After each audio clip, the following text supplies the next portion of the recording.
Ashanti akhirnya buka suara terkait kasus dugaan penggelapan dana perusahaan milik Anang Hermansyah yang diduga dilakukan oleh Ayu Khairul Nurisa, mantan pegawainya. Ashanti menceritakan kronologi awalnya, yakni di mana ia mendapatkan informasi kalau uang perusahaan Anang Hermansyah suaminya hilang begitu saja. Hal ini dikatakan Ashanti ketika ditemui di kantornya di kawasan Radio Dalam, Jakarta Selatan, Kamis 9 Oktober 2025. Belum nyalain, nggak pernah terpikir gitu, nggak mungkin gitu katanya, nggak ada potongan kayak gitu. Tapi juga kalau nuduh suami juga, ya saat itu saya bingung banget lah. Kalau memang saat itu saya seperti yang dituduhkan merampas suka merampas atau suka main hakim sendiri, kira-kira menurut Mbak sama Mas dari ketahuan dia melakukan pemalsuan itu, saya lakukan nggak hari itu juga harusnya? Ngapain saya harus nunggu terbukti benar-benar bersalah? Saya pasti kan curiga.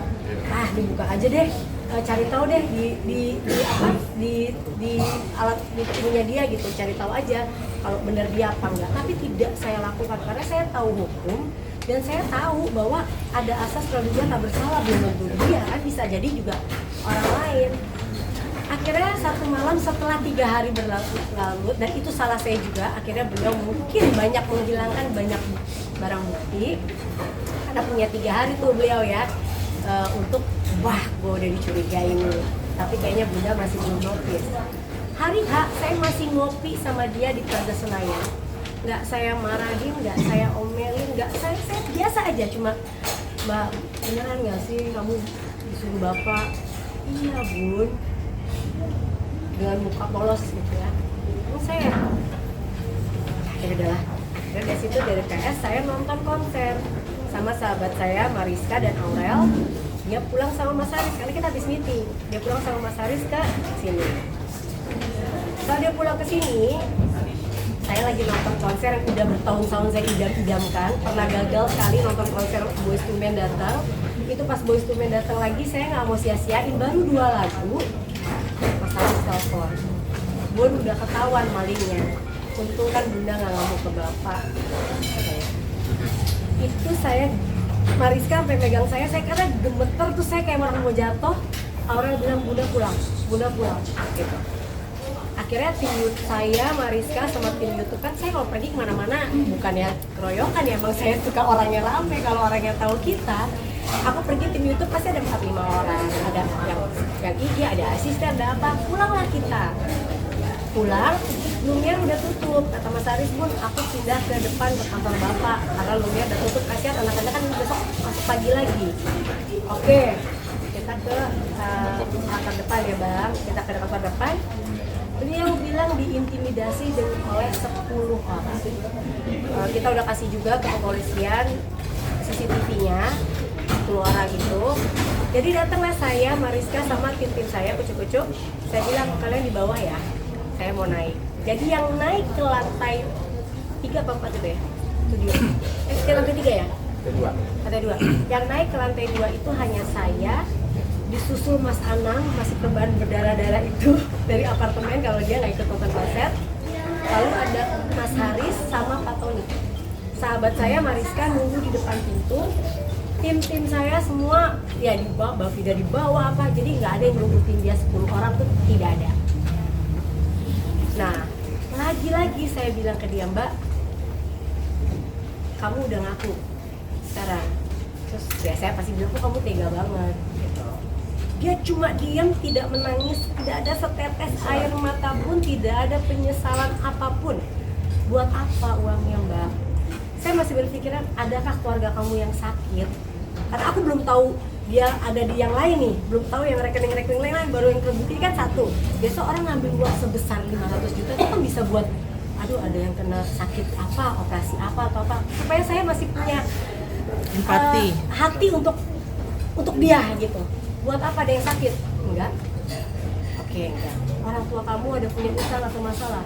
Enggak. Muka dingin gitu bisa nggak diintimidasi? Jawab aja nggak mau. Terus buat apa Mbak? Aku udah greget. Dia nggak jawab. Gini deh Mas Haris, ini nggak mungkin kalau dia ada sendiri. Nanti kita nggak ada bukti macam-macam. Suaminya mana? Suaminya yang kita kenal ya. Suaminya mana?